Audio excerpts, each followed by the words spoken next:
Well, hi, everybody. It's Steve Tarter, another edition of Tarter Source, and I'm delighted to have James Agbara Bryson, the CEO of New Millenium Institute, as my guest. James, welcome Well, thank you. to the palatial Peoria Life Studios in downtown Peoria. We've got so much to talk about with you because we need to kind of give a few of your credits. For people who don't know, you are a busy man. Forums, workshops, you're in the schools. You've done programs at ICC. You're writing a book about Annie Turnbow Malone. Yes. Let's start with that one. Yeah. The first black female millionaire Yes, who attended Peoria High. yes, yes. What year? Probably 1902, 1903, 1905, along those areas. You know, we were big on talking about famous Peorians, and I think the same folks, usually get Richard Pryor and so forth. But maybe Annie doesn't get noticed too much. You've noticed that. Well, Annie Turnbow Malone is a hidden story outside of the St. Louis area.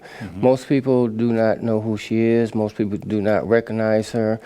She was the first in the industry, hair care product industry, who was very, very successful. And she has roots here in the Peoria area. So what motivated me to write this book was I wanted to help shed light on Annie Turnbow Malone and her accomplishments. And I learned a lot myself, what she did. Well, I would think in that era, that's no small accomplishment to make it in the business world as early as she did in the early part of the 20th century. So. Well, absolutely. I mean, one of her biggest things is that she would travel, particularly in the southern area. Ku Klux Klan would be right around the corner. Always have to look out for the Klan, as well as you know, during that era, is that racism could lead to death. A lot of lynchings going on, Jim Crow laws going on. So it was really tough, as well as it was dangerous. Oh, I can only imagine. Well, that's coming out early next year, your book. In the meantime, you're involved with all kinds of things. I think when I first met you, I was working at the Journal Star, and you were doing a seminar or a workshop with area police. Yes. And you're still doing things like that. Working on what, community relations? Well, implicit bias and how to build trust in the community. So what I do, I'm at ICC Police Academy. Okay. And so we might do something 3 to 4 times a year where we invite community members. And we just sit down and we just talk about, what is implicit bias? We all have them. It's not a pointy finger at anybody. You're a racist. I'm not a racist. It's just sitting down and just talking about, you're a policeman. I'm just a regular citizen. But when we leave, I want us to, and we've had great success with this. I've trained about over 100 police and community members Throughout the area. Throughout the area. And the good thing is that when they leave as friends because they have a better understanding that we're all human. You're more than just a police uniform, and I'm more than just a black guy walking around with all these stereotypes. We have a lot of things in common. So that's the way that the training and the format really is comprised of. We're talking about with James Bryson at the CEO of the New Millenium Institute, and that's kind of your headquarters, your organization for doing all these different things with really to maximize people's potential. Didn't I read that online? Yes. Really, what New Millenium Institute really focused upon, and what I got my master's and thesis is helping folks overcome their unconscious self-handicapping behaviors.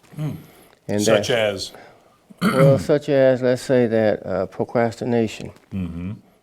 Yep. Always being late. That's a form of self-handicapping behavior. Drug addiction. Self-handicapping behavior. Been doing academic self-handicapping behavior. Students not putting forth minimum effort when they're challenged to think. Right. And just give up. Self-handicapping behavior. Workforce development. Soft skills. Punctuality. Retention. Being able to look individuals in the eye. Being able to take constructive criticism. just showing up on time, knowing what employers' expectations are. So I do a lot of work in the personal development, educational, as well as workforce development. Are you, and this is a very general type thing, you're doing these various forums and workshops and seminars, that sort of thing. Are you encouraged by like, well, here we are in Peoria, a city that was designated the worst place to live for an African American just a few years ago. So is there a bigger job here than there might be elsewhere? Well, from what I see, not bigger, but just as big. As I work with students, and I work with those that are most at risk, just seeing some of the behavioral challenges that the school districts face with. I'm seeing these behavioral issues starting at the 3rd, 4th, 5th grade. The kids are acting up. They're acting up. With the homicide rate, domestic violence, and the things that a lot of these children are exposed to, creates post-traumatic stress. And this post-traumatic stress syndrome is manifested in school. And so a lot of these acting out behaviors really is a symptom of the post-traumatic stress, which is undiagnosed and is untreated. How do you go about fixing that? Well, my program focuses upon cognitive restructuring. And cognitive restructuring just simply means is that I have a whole workbook that I do. But this first thing I have to do is bond with the students, set a tone with the students, help students identify, first of all, do you want to be successful? So you help students create a vision. And when you help students create a vision, one that's positive, your destiny doesn't have to be incarceration or a rapper or a basketball player. You can be the next CEO, next politician, next billionaire, but you have to create that vision. Then I give them the tools, the cognitive restructuring. I help them identify those behaviors that are stopping them from being successful. For example, They may not even be aware of. Most self-handicapping behavior is unconscious. It's just like a bias, it's unconscious. And it becomes like a habit. So I help students identify what those behaviors are. I help students give them an opportunity to identify how these behaviors have stopped them from being where they want to be. I hold students accountable for their behavior. I challenge students. And you're in the schools now. Yes. What grades do you cover? There's 2 programs that I focus on. One is called the Peoria Options Program, and that is designed it gives seniors who have fallen behind in their credits another opportunity to succeed. High school seniors. High school seniors. Then the other one, and that's at Manual, and that's at Central. The other one that I have at Manual just started is a Leadership Academy. And so with the Leadership Academy, we help students identify their leadership styles. We have students coordinate projects and things. We bring in speakers, bring in a lot of speakers. From the community. From the community, ex-offenders, prominent folks that come in, CEOs. I mean, it can be a variety of things.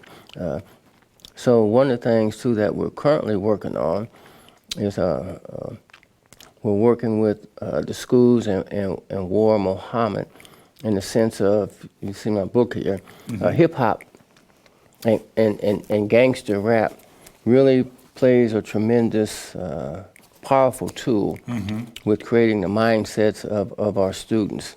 So what we do, we help students talk about their song. We have them write down some of the lyrics, and then we examine those lyrics and let them know that they're being programmed through this powerful medium without them even knowing it. So those are the things that we do, but it's a process. Right. So as of last year, we had students. We had 15. Most would not talk. Very disruptive. tremendous behavior They're problems. thinking, who is this guy? I'm not going to bother with this. This is a waste of my time. That kind of thing. Well, not initially. We get along well. They say, "Who is this guy? Man, he's mean. Man, he's always on us." But I call that engagement. But when we were done, you see a total physical, mental, and emotional transformation. So out of those 15 students, we had 13 that decided they wanted to go to college, and they were prepared to go to college through this workbook, because we helped them identify personal goals, educational goals, and career goals, and provide them the opportunity to get the tools and strategies to get there. And we hold them accountable for their success as well as their failure. You can speak, I think, pretty, aggressively or challenge these students, because you yourself came through the public housing program in Peoria. Yes. And what you said you had a dream. What was that about? That put you on the track of success. Well, it's a vision. It was a vision. Most of the individuals that I grew up with are either dead, they're incarcerated, or they're strung out. I mean, they're drug, substance abuse. So I didn't want to see myself doing that. I always wanted to play basketball. That was my dream. Right. Finally got the opportunity to do that, and I used that as my ticket to get my education. But I know that if I didn't have this vision, I would be just like most of my peers, and that's not what I wanted. One of the things I talk about in Annie Malone's book is something that I call ancestral guidance. Annie Malone, as well as my grandparents, they were involved in the community. And so I'm thinking that, and they were influenced, but I'm thinking that all my ideals and things were my own. But in hindsight, and studying stuff, that I was actually being guided. So I had an awareness of ancestral guidance. And in my classes, I talk about ancestral guidance. I talk about inequity, how each generation impacts the other. And if you're a success, you most likely will pass that on to your children and grandchildren. If you're caught up in crazy stuff, you most likely will pass that on to your children and grandchildren. So watch out. You may be affecting more than yourself with your own behavior. Yes. How do you kind of keep it positive in your world? Because I'm thinking you just explained, the problems that you're seeing in let's say the young people in this town and of course other towns. This is Across the country. Yeah, I was going to say Peoria is often looked at as any town USA. Yes. So obviously if it's happening here, it's probably happening elsewhere. Does that, when you get up in the morning, are you ready to go, or do you have times when you think, whoa, this is a challenge here. I've got to keep rolling the stone up the mountain here. Both. It's a challenge, but it's a challenge that I enjoy. That challenge motivates me. It's the end product that keeps me going. Seeing students, and not just students, but also work with employees also. I have the life skills and job readiness boot camp. Just seeing how individuals can renew their mind, renew their minds and become totally new people, just simply by the way that they think. And so when I'm able to see that and see the individuals' demeanor change, those behaviors change, asking them where they want to go and how they're going to get there, and they have that answer, those are the rewards that I get, being able to change people's lives. And you get those on a regular basis? On a regular basis. About 2 weeks ago, a lady came up to me and she said, "Hey, Mr. Bryson." I said, "Hi." A lot of folks said, "Hi, how are you doing?" "You remember that job you got me? I've been there 40 years.